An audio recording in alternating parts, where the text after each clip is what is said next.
Empresario multimillonario aparece de improviso a la hora de la comida y no puede asumir lo que presencia.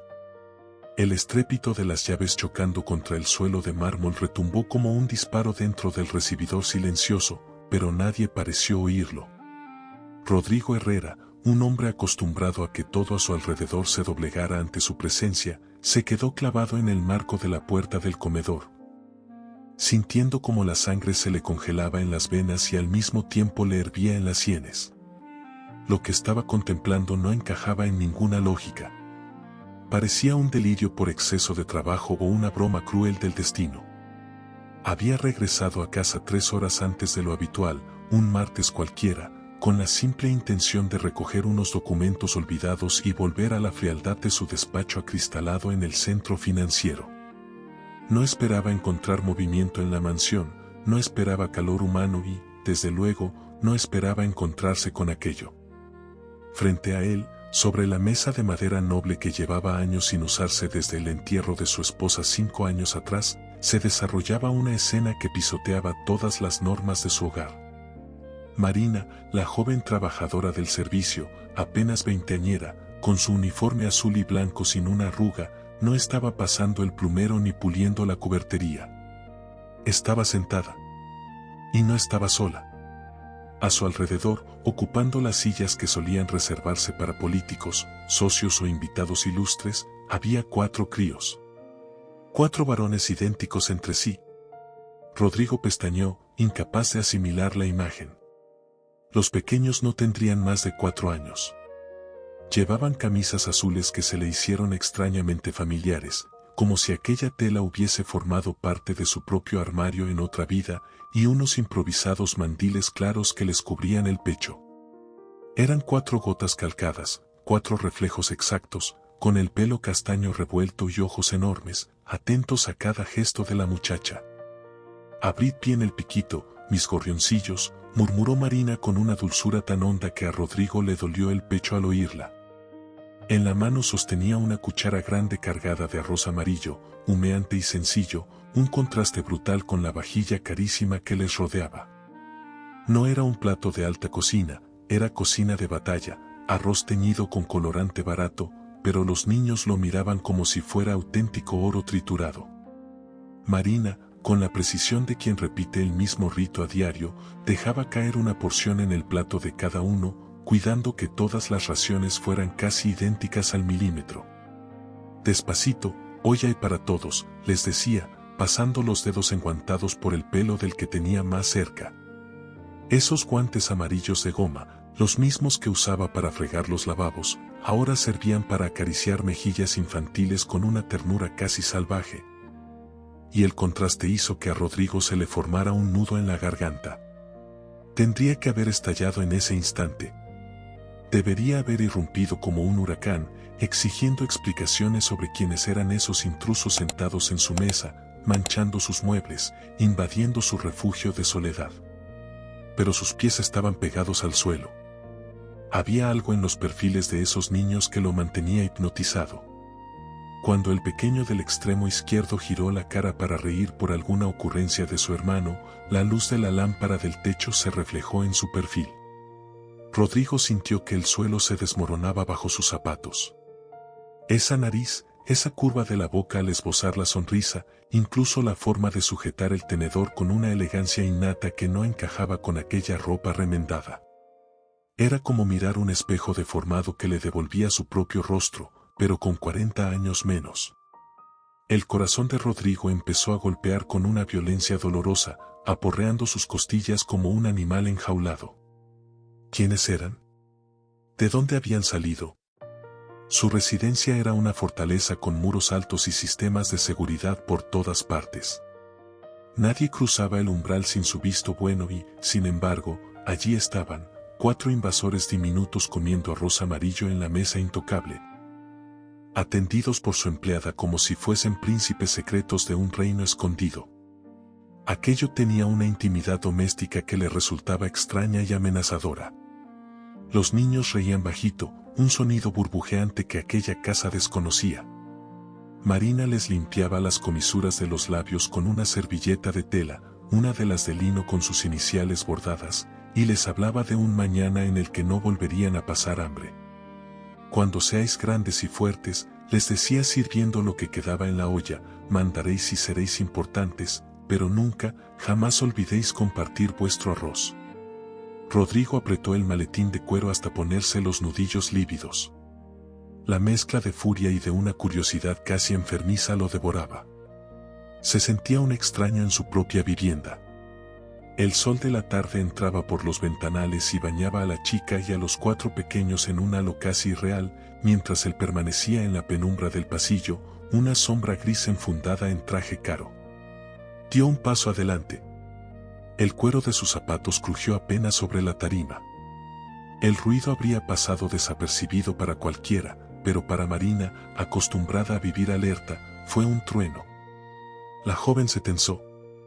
La cuchara quedó suspendida a medio camino de la boca de uno de los niños. Muy despacio, con el terror dibujándole una palidez extrema en el rostro, giró la cabeza hacia la puerta. Sus miradas chocaron. El hielo azul de los ojos de Rodrigo se encontró con el castaño asustado de Marina. El tiempo pareció detenerse. Los 4 pequeños, al notar el miedo súbito de su protectora, dejaron de masticar a la vez y giraron sus cabecitas hacia la figura enorme que bloqueaba la salida. Rodrigo sentía que el aire no le llegaba a los pulmones. Ahora que los tenía de frente, la verdad lo atropellaba con la fuerza de un tren de mercancías. No eran solo parecidos a él. Eran idénticos. Eran 4 copias en miniatura, mirándolo con una mezcla de curiosidad limpia y pánico instintivo. Suscríbete para descubrir por qué aquel instante dio la vuelta a sus vidas y qué misterio esconde la sangre de estos niños. Rodrigo dio un paso más dentro del comedor y el simple sonido de su respiración pareció llenar la estancia. Marina reaccionó instintivamente. Se levantó de la silla de golpe y se colocó delante de los niños, abriendo los brazos como si pudiera cubrirlos a todos a la vez con su propio cuerpo. El gesto fue tan humano, tan desesperado, que a Rodrigo le atravesó el pecho como un golpe seco. «Señor, yo puedo explicarlo», dijo ella con la voz temblorosa, tragando saliva. Los pequeños se agarraron a su uniforme, uno a cada lado, escondiendo parte de sus caritas contra la tela azul, pero sin dejar de mirar a aquel hombre alto que parecía una estatua furiosa. Rodrigo no respondió de inmediato. Su mente iba demasiado rápido, conectando recuerdos enterrados, noches largas de alcohol y vacío tras la muerte de su esposa, decisiones tomadas sin pensar en consecuencias. Se acercó despacio a la mesa, apoyó la mano sobre la madera y notó el calor reciente de los platos. «Explícalo», ordenó al fin, con una voz grave que hizo que uno de los niños soltara un pequeño gemido. Marina respiró hondo. «No iba a ser así, yo no quería que usted se enterara de esta manera», susurró. Los ojos de Rodrigo bajaron a los rostros infantiles. Cada gesto confirmaba lo imposible. El mismo hoyuelo en la mejilla derecha. La misma forma de fruncir el ceño al sentirse observados. «¿Cómo se llaman?», preguntó sin apartar la vista. Marina dudó un segundo. «¿Daniel? Hugo, Leo y Mateo», respondió señalándolos uno a uno. Al oír su nombre, cada niño levantó ligeramente la barbilla, como soldados diminutos pasando lista. Rodrigo cerró los ojos un instante. El pulso le martilleaba en los oídos. 4 nombres. 4 vidas. 4 preguntas que exigían respuesta. «¿Cuántos años tienen?», continuó. 4, dijo ella casi en un hilo de voz. El número cayó como una losa. 4 años. Exactamente el tiempo que coincidía con aquel viaje de negocios a Valencia, con aquella noche confusa en la que creyó perderse para siempre. Rodrigo se enderezó. «Siéntate», ordenó a Marina. Ella obedeció, aún protegiendo a los niños con una mano apoyada en sus hombros. Él dio la vuelta a la silla principal y se sentó frente a ellos por primera vez. La escena era absurda, un hombre poderoso frente a 4 platos de arroz y 4 miradas que lo observaban con una mezcla de inocencia y miedo. «Quiero la verdad», dijo despacio. Marina asintió, las lágrimas acumulándosele en los ojos. Y entonces empezó a hablar. Marina contó cómo había llegado a aquella casa buscando trabajo, cómo ya estaba embarazada cuando la contrataron, cómo ocultó su estado por miedo a perderlo todo. Confesó que nunca supo que esperaba 4, hasta que el médico se lo dijo con una sonrisa nerviosa y palabras que sonaban a sentencia. No tenía a nadie, explicó, con la voz rota. Mi familia me dio la espalda. Usted era un nombre lejano, un recuerdo borroso de una noche. No quise buscarle. Pensé que no querría saber nada. Rodrigo la escuchaba sin interrumpir, con el rostro duro como piedra, pero por dentro algo se resquebrajaba. Miraba a los niños mientras ella hablaba. A Daniel, que mordisqueaba la servilleta. A Hugo, que se balanceaba nervioso en la silla. A Leo, que observaba todo con una seriedad impropia de su edad.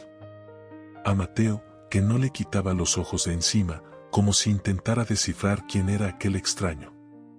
Los traje aquí porque no tenía otro sitio, continuó Marina. Por las noches dormíamos en el cuarto de servicio. Yo trabajaba el doble. Nadie preguntaba nada. Pensé que quizá nunca lo sabría. El silencio se hizo espeso. Rodrigo se levantó despacio y caminó hasta la ventana. Miró los jardines perfectamente cuidados, tan ordenados, tan vacíos. Durante años había vivido rodeado de lujo y soledad, creyendo que el dolor era su único compañero. Ahora, en su comedor, había 4 vidas que llevaban su sangre. ¿Saben quién soy?, preguntó sin girarse. Marina negó con la cabeza. Solo saben que usted es el dueño de la casa. Rodrigo respiró hondo. Volvió a mirarlos. ¿Tenéis miedo?, preguntó. Daniel negó. Hugo se encogió de hombros. Leo dijo un tímido un poco. Mateo, en cambio, lo miró fijamente y respondió. Marina dice que los hombres grandes gritan, pero también protegen. Esa frase lo desarmó. Rodrigo sintió un ardor en los ojos que no recordaba desde el funeral de su esposa. Se acercó a la mesa otra vez. Se agachó a la altura de los niños, rompiendo por primera vez la distancia. No voy a haceros daño, dijo con una sinceridad que le sorprendió a él mismo. Y tampoco a ella. Marina soltó un sollozo contenido. Algo estaba cambiando. Y todos lo sentían. Esa noche, la casa no volvió a ser silenciosa. Rodrigo ordenó que prepararan habitaciones, que trajeran ropa, que nadie hiciera preguntas. Observó desde la puerta cómo los niños comían una cena improvisada, cómo reían al descubrir un juguete viejo que alguien encontró en un armario olvidado. Se quedó despierto hasta tarde, sentado en su despacho, mirando informes financieros sin verlos realmente. Todo había perdido sentido frente a una sola idea: tenía 4 hijos. A la mañana siguiente, llamó a abogados, médicos, asesores. Quería pruebas, certezas, respuestas. El ADN no dejó lugar a dudas. Los 4 eran suyos. Cuando el médico se lo confirmó, Rodrigo se quedó en silencio largo rato. Luego pidió estar solo. Entró en el cuarto donde dormían los niños. Estaban desperdigados en la cama grande, respirando tranquilos. Se sentó en el borde y los miró uno a uno. No sintió miedo. Sintió responsabilidad. Y algo más profundo, algo que creía muerto. Días después, reunió a Marina. No voy a separarlos de ti, le dijo con firmeza. Pero tampoco voy a desaparecer. Vamos a hacerlo bien. Ella lloró, esta vez de alivio. La prensa nunca supo nada. Para el mundo, Rodrigo Herrera seguía siendo el empresario frío e inaccesible. Dentro de esas paredes, aprendía a servir arroz, a escuchar cuentos mal contados, a aceptar abrazos torpes. La mansión empezó a llenarse de risas, de pasos pequeños corriendo por los pasillos, de vida. Rodrigo entendió entonces que el poder real no estaba en sus empresas, sino en asumir aquello que nunca planeó. Y mientras veía a los 4 niños dormir cada noche, comprendió que no todos los imperios se construyen con dinero. Algunos nacen de un error, de una verdad escondida y del valor de no huir cuando el destino llama a la puerta. Si esta historia te hizo sentir algo, no te vayas sin dejarlo aquí abajo. Dale like, suscríbete al canal y activa la campanita para no perderte los próximos relatos donde el destino, la verdad y la justicia cambian vidas para siempre. Comparte este video con alguien que crea que ya lo ha perdido todo, porque a veces lo que parece un final es solo el comienzo más inesperado.